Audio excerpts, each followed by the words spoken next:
Hello दोस्तों, welcome back my channel. मैं AKS automation से अविनाश सिंह। अभी हम एकेएस ऑटोमेशन की ओवल कैश काउंटिंग मशीन, जिसको बिल काउंटर भी कहते हैं, इसका हम टेस्ट करेंगे, डेमो देखेंगे पूरा कम्प्लीटली कैसे यूज़ करना है। ख़रीदने के लिए आपको डिस्क्रिप्शन में सारे लिंक मिल जाएंगे।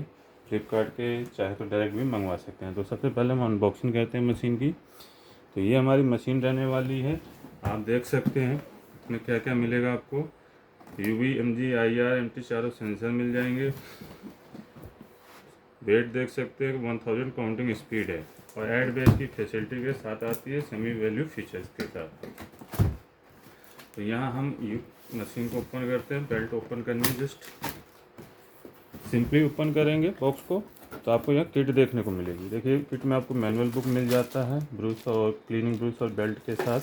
ऐसे वैसे बेल्ट की ज़रूरत नहीं पड़ती, इन केस कभी पड़ सकती है तो उसके लिए स्पेयर दिया होता है। ये एक्सटर्नल डिस्प्ले है। अगर आप काउंटर शॉप पे रखते हैं तो कस्टमर को दिखाने के लिए बैक साइड में केबल लगा सकते हैं।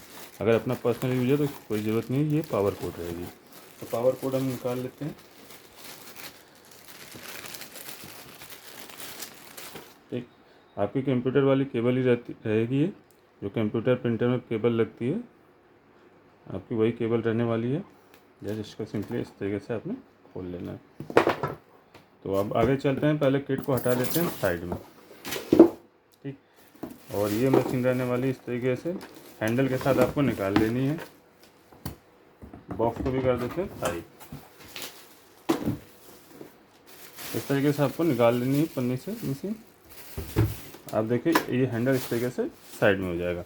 एक्सटर्नल डिस्प्ले लगाना चाहते हैं तो वो भी लगा सकते हैं आप। अभी हम दिखा देते हैं लगा के। ये कहाँ लगेगा? बैक साइड में। बैक साइड में आप देख सकते हैं यहाँ पे आपका पोर्ट दिया है, इसमें ये सिंपली इस तरीके से प्लेस कर देना है। ठीक, और पावर कोड को भी आपको यहाँ प्लेस कर देना है। ठीक, उसके बाद मशीन को इस तरीके से रखेंगे। मैं पहले प्लग इन कर लेता हूँ। मशीन प्लग इन हो गई है। प्लग इन करने के बाद यहाँ से आपको मशीन ऑन कर देनी है। विद इन 2 सेकेंड में मशीन आपकी वर्क करने के लिए रेडी हो जाएगी। अब थोड़ा कैमरे का एंगल सेट करते हैं और क्लोजअप शॉट लेते हैं ताकि आपको क्लियरली समझ आए सब कुछ। ओके, नाउ मशीन आपकी वर्क करने के लिए रेडी हो गई है। अभी UV, MG, IR के साथ है। बड़े नोट अगर 500 के काउंट करते हैं तो MT वगैरह भी ऑन कर लीजिए, 500 और 200 के।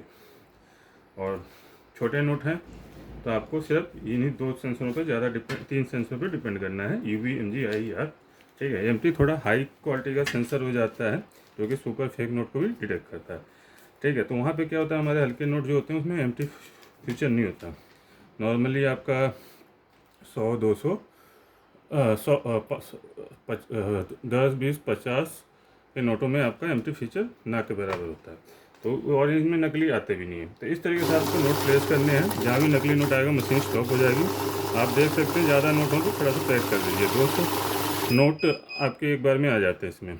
ये आपके नकली नोट आने का एरर है, बीप दे रही है मशीन। नकली नोट कहाँ होगा? हमारा ये स्टेकर में लास्ट वाला, इसको निकाल लेंगे। देखिए, ठीक है, इस तरीके से नकली नोट छाट के आपको काउंटिंग स्टार्ट बटन से कंप्लीट करनी है। ठीक, ये 201 नोट बता रहा है जिसमें कि 200 रियल है और एक नकली। इस जितने भी पीसेस काउंट होगा, बिल काउंटर जो होते हैं अगर सिंपल पीसेस मोड में चल रहे हैं तो नकली नोट को गिनती में लेंगे, भले उसे इंडिकेट करें, रोकें, आपको अलर्ट करें। ठीक है, जब भी नकली नोट निकाल लें तो एक बार रीस्कैन कर लें, दोबारा से रिकाउंटिंग कर लें तो आपको कंप्लीट हो जाएगा कि रियल एक्चुअल नोट कितने हैं। ये रहा पीसीस में काउंट करने का मेथड है। पीसीस में जितने पीस पास होंगे उतने काउंट करेगा। बाकी आप चाहते हैं इसको गिनती में ना ले तो इसमें सेमी वैल्यू का फीचर है। तो सेमी वैल्यू फीचर के अंदर अगर आप काउंट करते हैं तो नकली नोट को गिनती में नहीं लेता। वाई? क्योंकि नकली नोट की कोई वैल्यू नहीं होती तो वहाँ वैल्यू कैलकुलेट नहीं होगी। ठीक है, हाँ, नंबर ऑफ पीसेस जहाँ होगा तो वहाँ पे जितने भी पीस पास होंगे मशीन में से वो बताएगा आपको टोटल इतने पीस पास हुए हैं। जैसे कि फॉर एग्जांपल मैं वैल्यू में जाता हूँ तो यहाँ हमें एक तरह के नोट लेने हैं। ठीक है, जब 20 का नकली है तो 20 के नोट की गड्डी लेंगे हम। पहले हम आते हैं, रीसेट से क्लियर कर देते हैं। यहाँ से आपको लॉन्ग प्रेस करना होगा, नहीं शायद 1 पे जाके आपका बंद होगा। ठीक है, यहाँ बंद हो गया। अभी देखिए हमारे 100 नोट है, इसमें एक नकली नोट मिलाया, टोटल 101 पीस है। तो यहाँ अभी आपका नॉर्मल मोड में 101 पीस दिखाएगा। ठीक है, नकली नोट निकाल लिया। आगे काउंट करते हैं। यहाँ 101 पीस आएगा क्योंकि अभी पीसीस में काउंट कर रहे हैं। ठीक है, तो रीचेकिंग करके आप ये देख सकते हैं रियल 100 नोट है। नकली नोट अभी मैंने साइड में कर रखा है। ठीक, वैल्यू मोड में क्या है कि ये सेमी वैल्यू काउंटर है, तो एक तरह के नोटों की वैल्यू लेगा। तो जैसे 20 के नोट है तो हमें पहले से डिसाइड कर लेना है कितने के नोट डाल रहे हैं हम। यहाँ हमें 20 पे सेट कर दिया। ठीक, तो यहाँ पे देखिए नकली नोट डाल रहा हूँ, तो ये पीसीस काउंट करेगा, 20 के हिसाब से वैल्यू भी कैलकुलेट करेगा और नकली नोट को गिनती में नहीं लेगा क्योंकि नकली नोट की वैल्यू नहीं होती।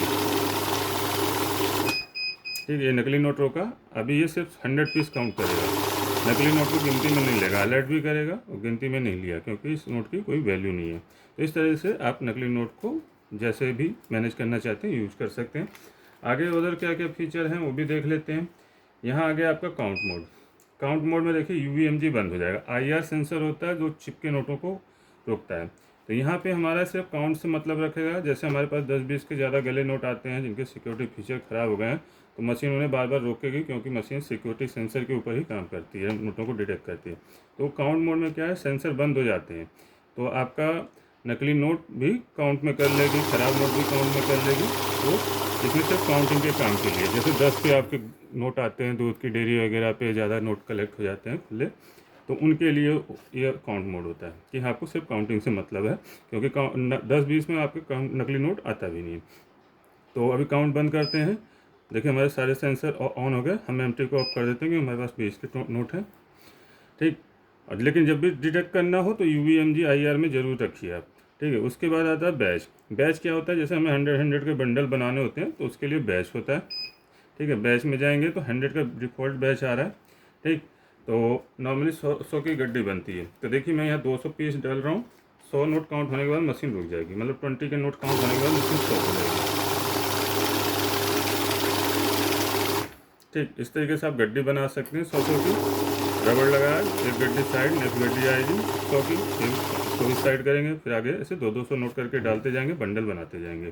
ठीक, अब बाकी रहा आपको कम का बैच बनाना है तो कम का भी बन जाएगा। जैसे 100 है, मुझे 50 नोट किसी को देने हैं। ठीक है, तो मतलब 1000 रुपये देने हैं इसमें से, तो मैं 50 भी प्रेस कर सकता हूँ। जैसे 5 और 0 प्रेस कर दिया, 50 आ गया। 10-20 जितने का बैच बनाना चाहें नंबर से बना सकते हैं बैच प्रेस करने के बाद। अभी देखिए 50 नोट काउंट करने के बाद मशीन रुक जाएगा क्योंकि मैंने इस बार 50 का बैच सेट किया था। ये 50 नोट अलग होगा, इस तरीके से आपके 50 नोट आ जाएंगे। ठीक, ये हो गया बैच। अब बैच को बंद करते हैं। बैच को स्टार्ट से क्लियर कर देंगे, ऐड आएगा। ऐड में लगातार काउंटिंग करते हैं, जैसे सम होता जाएगा। 1 बाय 1 करते हैं। जैसे हम एक गड्ढे काउंट किए, 100 आया, तो पहले हम काउंट कर रहे थे तो दोबारा से गिनती शुरू हो जा रही थी, लेकिन अभी ऐड एक्टिवेट है तो जितना पहले काउंट हो चुका है उसके बाद आपका काउंटिंग शुरू होगा। 100 में 100 ऐड हो जाएगा। ये फीचर आपका सेमी वैल्यू फीचर के साथ भी काम करता है। फॉर एग्जांपल मैंने पहले क्लियर कर देता हूँ। वैल्यू प्रेस किया, 20 के नोट है, 20 की वैल्यू सेट करी, अब ऐड एक्टिवेट कर दिया तो देखिए अभी पीसीस भी ऐड होगा, वैल्यू भी ऐड होगा। ठीक, 100 नोट, 2000 वैल्यू। नोट हमेशा बराबर करके सेंटर में डालने चाहिए, आगे वाले नोट आपके हमेशा आगे करने चाहिए। ठीक, इस तरीके से जितनी बार भी डालेंगे आपका सम होता जाएगा। अभी हम इसको भी क्लियर कर देते हैं। वैल्यू से वैल्यू क्लोज होगी। और अब आ गया ऑटो मैनुअल का फीचर। देखिए अभी तक हम नोट डाल रहे हैं, जैसे कि ऐसे नोट डाला हमारा ऑटोमेटिक काउंटिंग स्टार्ट हो जाती है। कई बार होता है नए यूजर्स के साथ परेशानी आती है, कोई हिचक जाते हैं, नोट टेढ़े मेढ़े डाल देते हैं तो नोट फंस जाता है। कैसे रिमूव करना वो भी बताऊँगा। तो पहले हम इसमें देख लेते हैं नए यूजर्स को अगर हिचकिचाहट हो रही है तो मैनुअल में कैसे यूज़ करना है। मैनुअल एक्टिवेट हो गया। मैनुअल दबाने के बाद आप नोट आराम से रख लीजिए, कोई डरने की बात नहीं, आराम से रख लिया। काउंटिंग स्टार्ट नहीं हुई, यहाँ मैनुअली आपको स्टार्ट बटन से आपको काउंटिंग स्टार्ट करनी है। ठीक, और जब हाथ सेट हो जाए, आपको नोट रखने का तरीका मालूम हो जाए, फास्ट काउंटिंग करनी है या रेगुलर यूजर हैं तो आप ऑटो का यूज़ कर सकते हैं। ऑटो में आपका समय काफ़ी बच जाता है, बार बार बटन दबाने की जरूरत नहीं है। तो ये हो गया आपका ये बेसिक फीचर। सारे फीचर मैंने क्लियरली बता दिए। अब रही बात नोट फंस जाए, जाम हो जाए, उस सिचुएशन में क्या करना है। तो जैसे कि मान लीजिए अभी उनको मैं फंसाऊँगा, फंसेगी नहीं। तो जैसे मान लीजिए जब भी नोट फंस जाए मशीन ऑफ कर लीजिए। ठीक है, सबसे पहले जितने नोट फंसे हैं, जैसे कि मैंने ये एक नोट बीच में फंसा मेरा कहीं भी, ठीक है, इस तरीके से फंस गया 1 या 2। ठीक है, फिर जितने नोट हैं, जैसे कुछ नोट इधर आ जाते हैं तो जो नोट हैं उनको निकाल लीजिए मशीन ऑफ करके। ठीक है, जितने निकल सके आसानी से। उसके बाद आपने मशीन ऑफ करना है। मैं अभी तार निकाल देता हूँ क्योंकि वायर के डिस्टेंस कम है। तो यहाँ से आप देखेंगे रोलर लगा हुआ है। रोलर से अगर नोट आगे को जा रहे हैं तो आगे को, और पीछे को आ रहे हैं तो पीछे को, जितने कर सकते हैं कर सकें। एक डायरेक्शन में घुमा लीजिए, ठीक है। अगर पीछे को नहीं आ रहे हैं तो आगे को करके देखिए, और नहीं तो ऐसे। और कई बार बहुत ज़्यादा तगड़ा जाम हो जाता है क्योंकि नोट बीच में से, जैसे मान लीजिए यूँ करके किसी ने डाल दिया गड्ढे के बीच में, तब हो गया सिचुएशन, ठीक है। तो आपको कुछ नहीं करना, ये आपका लॉक हैंडल है, थोड़ा सा पीछे करेंगे, देन ये हल्का सा ऊपर को उठाएंगे, ये जो टॉप है इसका, ये ऊपर को ऐसे उठ जाता है, ठीक है। देन आपको ज़्यादा पैक नहीं खींचना क्योंकि यहाँ केबल लगी होती है डिस्प्ले की, ये खींच जाती है, टूट भी सकती है, तो इतना ही खोलना है। उसके बाद आप देख सकते हैं पूरा अंदर क्लियरली समझ आ रहा है, ठीक है। तो कितना भी जाम तगड़ा फंसा हो, आप यहाँ से पिन वगैरह की हेल्प से, क्लिप की हेल्प से निकाल सकते हैं। और कई बार रबड़ वगैरह फंसता है, तब आपको ये खोलने की ज़रूरत पड़ती है क्योंकि हम जब गड्डी काउंट करते हैं तो रबड़ गलती से बाय मिस्टेकली ऊपर में पड़ जाता है, तो मशीन आगे को खींच देती है, ठीक है। कई बार नोटों के बीच में भी आ जाता है, तब यहाँ रबड़ अंदर जाके जाम हो जाता है। तो रबड़ क्या है कि उसके बाद जितने भी नोट डालेंगे वो सब डैमेज होंगे, तो इसलिए प्रॉपर आप पेन से या किसी से भी आराम से निकाल लेंगे। उसके बाद दोबारा आपको ये इस तरीके से लॉक कर देना है, देन हैंडल साइड में करना है, और फिर मशीन आपको ऑन कर लेनी है, ठीक। तो ये हो गया आपका जाम नोट को निकालने का तरीका। अब बात करते हैं नोट प्रॉपर तरीके से कैसे रखे जाते हैं, क्योंकि बहुत लोगों की शिकायत होती है नोट फेंक रहा है, नोट ये कर रहा है। वो क्या होता है कि जैसे हमारे बंडल होते हैं, हम जो नॉर्मली नोट पैकेट में रख देते हैं, जेब में रख लेते हैं, तो जेब में हम सीधे सीधे गड्डी तो रखते नहीं हैं, वहाँ पे हम क्या करते हैं, नोट को ऐसे कर लेते हैं, ठीक है, मतलब मोड़ के इस तरीके से रख देते हैं। ज़्यादातर पॉकेट में, जेब में इस तरीके से नोट रखे जाते हैं, तो नोट इस साइड से मुड़ जाते हैं।